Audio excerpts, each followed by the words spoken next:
Hi everybody, this is Pitejo from Veil of the Ages. If you've seen our last video, you've seen that we have discussed how to use profiles and tables to calculate the rolls that you have to make in order to successfully attack, hit, wound and save with the armor in combat when fighting. We thought that in this video we can spend a few words on how the shooting process works. In truth, shooting is very similar to fighting. Notably, the wounding part and the armor part are practically the same. As you see here, for example, on this card, we once again have the first column for hitting, the second column for wounding, and the last column for the armor saves. And same thing here for the elf. And wounding, as always, is made with strength minus resilience, and armor saves are made with armor minus armor penetration. There's a small difference though, tiny one, is that if you are shooting, you will use the strength and the armor penetration of the weapon, not of the warrior who is wielding that weapon. If a small goblin or if a huge giant are shooting with a handgun, they will still be killing the opponent with the same ease or with the same difficulty, barring the differences in how good the two warriors are in aiming at the opponent. So you would use strength and penetration of the weapon rather than strength and penetration of the warrior who is wielding this weapon. Now, to make a comparison, both the orc and the crossbow that the orc is wielding have a strength of 4. You can see at the bottom for the orc and in this box to the right of the drawing for the crossbow. But the crossbow has a penetration of 1 and the orc has an armor penetration of 0. By the way, this is the reason why the orc negates the armor of the elf when shooting, but not when fighting. So that's why you roll 2 dice when shooting, but you roll 3 when fighting. This will become clear the more games you play. So, wounding and armor, it's the same thing with the difference that you would use the strength and the penetration of the weapon rather than the one of the warrior himself or herself or itself. You have this information in the profile card. If you look at the bottom, you see that for your wound rolls in shooting, you would use the strength of the weapon. And then for your wound rolls in fighting, you would use the strength of the model itself. That being said, we can now focus on the most interesting roll that you have to make when shooting, which is the one to hit.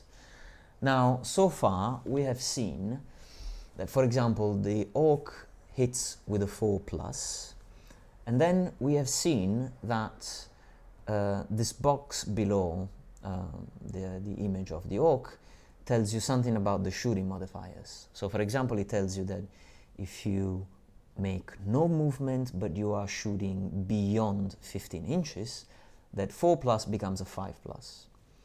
If you are within 15 inches, but you move with an advanced movement of maximum 4 inches, then this hit roll from 4+ becomes 6+.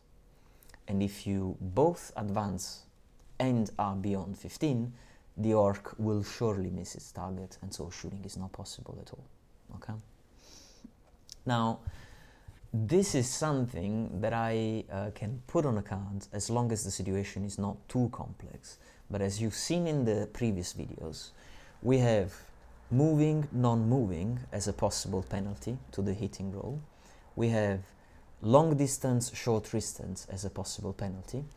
But if you remember, we've also seen special cases of terrain which offer cover to your warrior. And we've seen that notably this cover type of terrain tells you that when your target is inside or behind cover, you modify the hit roll with a +1.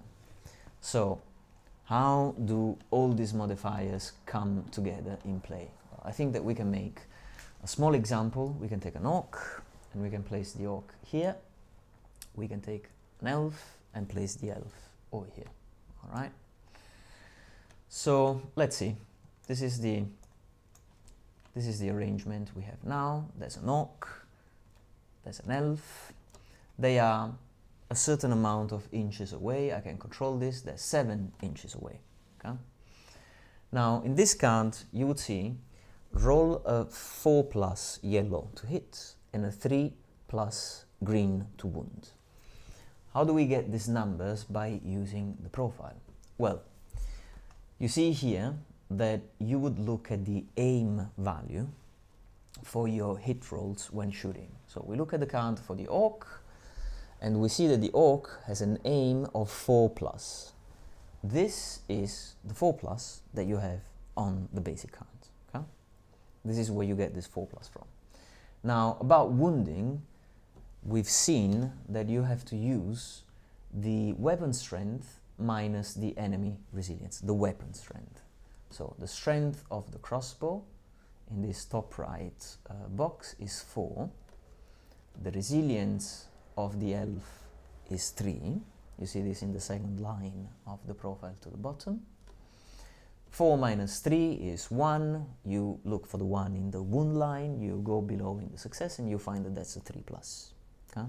So this is where you get the 3+ from in this card. Armor, no armor. We know that the elf has an armor of 1, but we can also see that the crossbow of the orc has a penetration of 1. So armor 1 minus penetration 1 is 0. If you look at the line for save, there's no space for 0, so there's no armor roll to be done. Okay? So this is how you get the 4+, 3+ period from this card here. Essentially, you look at the aim of the orc to hit, you look at strength and resilience of the elf to wound, and you look at armor penetration of the crossbow and armor of the elf for the save roll. We talked about modifiers though. So there are 3 modifiers that you will have to keep in mind. One is because your enemy is far away and your aim becomes poorer. Another one is because you are advancing, you're moving a bit, and this makes you lose some concentration. And the other one is if your opponent is inside cover, and for example is in a piece of terrain with bushes or crates or any sort of object that the model can use to gain some protection. Okay? It's going to make the hitting roll more difficult. For example, let's take a scenario where, let's see, I think we can do this. We can take the elf and put the elf down here and the orc over there. And now you see that the distance between the two is 21 inches. Okay? This is what this black tape measure is telling you. I don't know if you can see it on screen. So we are 21 inches away, and this is more than the 7 inches that we had before. On the old card, you would see in the shooting modifier that if the orc makes no movement and is beyond 15 inches away from the elf, it will hit with a 5+ instead of a 4+. How do we get this information from the profiles that we've been looking at so far? Well, again, we look at the card for the orc, and we see that the crossbow box to the top right tells you that this crossbow has a range of 30 inches. So if the elf is 31 inches away from the orc, there's no way then the orc can hit the elf. If the elf is within 30 inches, then the orc will be able to shoot the elf. If the elf is within half of this range, so 15 inches in this case, the orc will shoot with no penalty, with an aim of 4+. If the elf is between 15 inches and 30 inches, in the second half of the range of the crossbow, the orc can still shoot, but with a penalty of +1. So aim 4+ becomes aim 5+. Instead of hitting in 50% of the cases, you will hit in 33% of the cases. It makes it more difficult. Okay? So for example, in this case, I'm going to hit on a 5+ instead of a 4+. and I will still wound on a 3+. Once the crossbow bolt has hit the elf, there's no impact on the wounding and on the armor penetration roll. So I'm going to take this die, I'm going to roll it, and I make a 1, which means that, you know, no matter if the elf is in front of you and if you are the best archer ever, it's always going to be a failure. You learn the rules, you learn about the modifiers, you make the most sensible choices, and then you roll dice and it's all pointless. It's one of these days. Anyway, enough mumbling. Let's look at another modifier. We've said that we can also use the modifier for cover. Okay? So let's imagine, for example, that our elf is chilling in this field over here, and the orc is here. And the orc sees the elf in the distance and says, "Ah, man, this elf is just at the entrance of this shrine. I don't know what is included in this shrine." I know what is included in this shrine. It's the names of the Patreon supporters that are making this arena free to play for all of you. Thank you. Anyway, the elf is here. If the orc wants to go up here and have a look at the list of Patreon supporters, it will create some trouble. So the orc tries to shoot the elf, and now we are 20 inches away, but the elf is in a terrain that provides cover. Okay?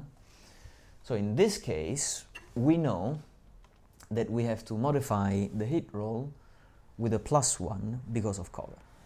So normally the orc has a name of 4+, and it would hit with +1 penalty because of cover, so it's 5+, but also we are past half range. We are at 21 inches distance, which is higher than the 15 inches for the short range, but it's also lower than the maximum range, so the shot is still possible. This means 4 + 1 + 1. The orc is now only gonna hit with a 6, which is quite a tough roll to make, which I do make. Woo!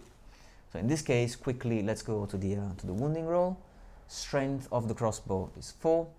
Resilience of the elf is 3. 4 - 3 is 1. Wounding table, I search for a 1. I see that I need a 3+ to wound. Roll the die again, and I make a 2. This elf wants to live. Let's look at the roll from the perspective of the elf. Okay? We can get here. The elf is defending the entrance to the arena. This crazed orc with a raised fist is approaching. Let's see what we can do here. We are again 21 inches away from each other, and the elf has got a bow with a range of 24. So I'm just inside range, so I can still shoot.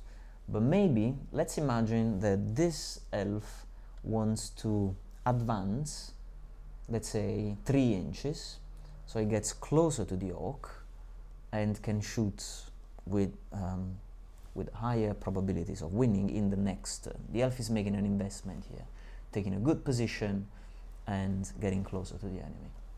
So if the elf moves up to the end of this field, okay, now the elf has approached the edge of this field. Now what we have is not only shooting from a long distance, but also shooting with movement. In the old card, I could say that instead of normally shooting with a 3+ hitting with a green die, if you advance by maximum 5 inches and you are beyond 12 inches, you will hit with a 5+. Okay? So from 3+ to 5+. What does this mean in terms of the rules that we have written on the card? Well, we see that the elf has a bow. It has 2 shots, but we're not worrying about that. We're just determining how much you need to hit. So let's ignore that for a second. It has an aim of 3+, and the range is 24. Now, half the range is 12. And a distance of 12 would be up to here. So we are past the 12 inches mark. So we are shooting with a penalty for the long range. Beyond 12, and we have advanced of maximum 5 inches, that's why we get a 5 plus. In this card, aim 3 plus, plus 1 because of the modifier for long distance, plus 1 because of the modifier because the elf has advanced. All of these things are written in this tables card at the very bottom. Aim modifiers, apply plus 1 if beyond half range, plus 1 for cover, and apply modifier for advance and shoot. The standard modifier for the advance and shoot is plus 1. If there's a special type of modifier, plus 2 or no modifier, it will be indicated on the card. This is, for example, what you have here for the orc, where it tells you that the advance and shoot modifier is plus 2 rather than the regular plus 1. This is because a crossbow is a bit bulkier and unwieldy to use when you are moving forward as well. Okay? So normally the elf would hit on a 3 plus, but because of the plus 1 modifier due to the advance and the plus 1 modifier due to the long range, we'll only hit with a 5 plus. So let's take 2 dice for the elf and see whether we manage to roll some 5s. And we have a 1 and a 5. So the die with a 1 does not hit, and the 5 does hit. Let's quickly have a look at wounding. From this card, we know that wounding happens with a 5 plus. But how do we calculate this if we want to play with other miniatures other than the elf and the orc? Well, the strength of the bow is 3. The resilience of the orc is 4. 3 minus 4 is minus 1. We look for a minus 1 in the wound row. We find the second to last row, and it tells us at the very bottom that success is with a 5 plus. So we need another 5 plus to wound the orc. We roll, and we get a 4. Let me cheat, we get a 5. I cheated not because I want to kill the orc, I don't have any problem with the orc, but I wanted to show you the armor save roll. So as you remember, in the learning version of the game, the one with the training wheels, we had 2 plus in order to pierce the armor of the orc. But here, it's the orc rolling a die to save himself from the shot. And as you remember, we look at the armor of the orc, which is 1, and the armor penetration, not of the elf, of the bow, which is 0. 1 minus 0 is 1. In the save row, we see that 1 of armor minus armor penetration means success on a 6. And we roll a die, and if we get a 6, then the orc is safe. It is not by orc. Let's make a final example, bringing all of these modifiers together.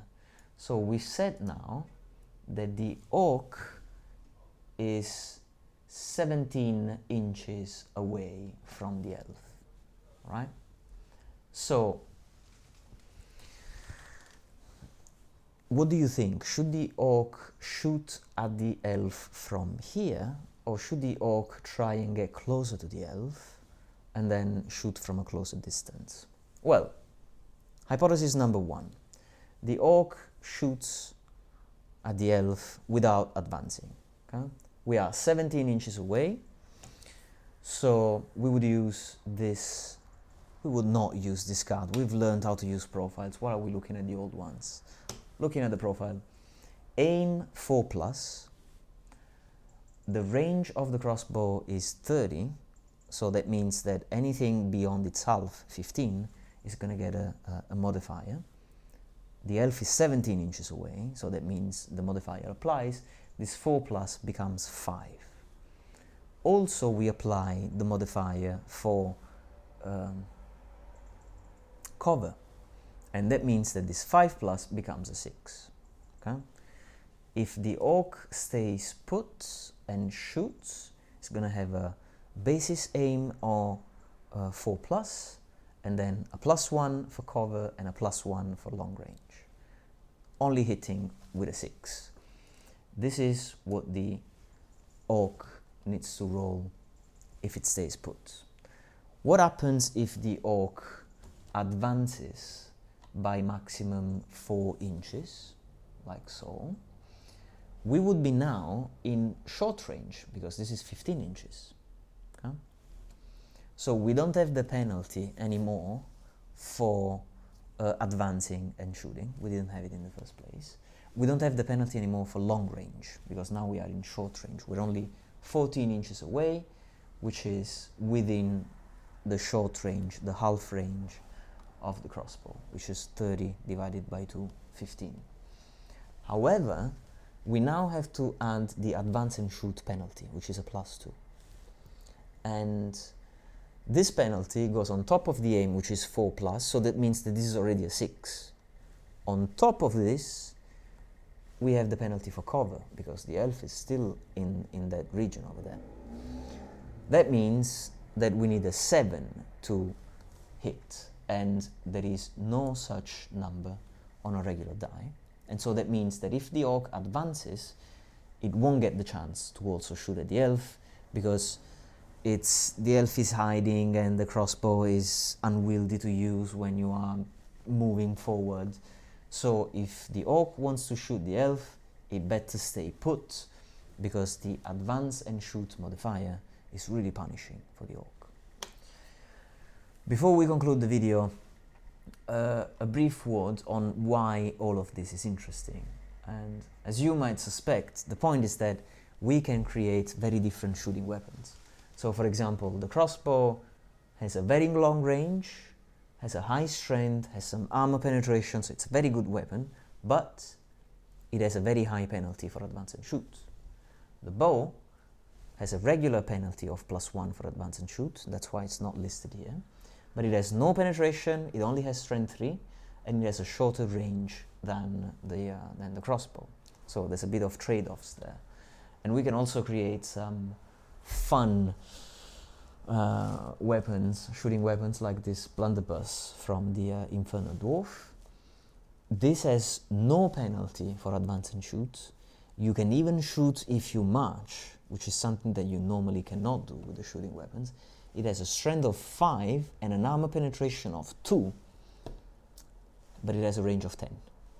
So we can balance stuff out, and we can say this weapon is good with this weapon is good with that, and we can introduce a bit of variety, so that when the moment comes that you become a general who's leading an entire army, you can choose which troops you want to field, where you want to put them, and how to best use them against your enemies.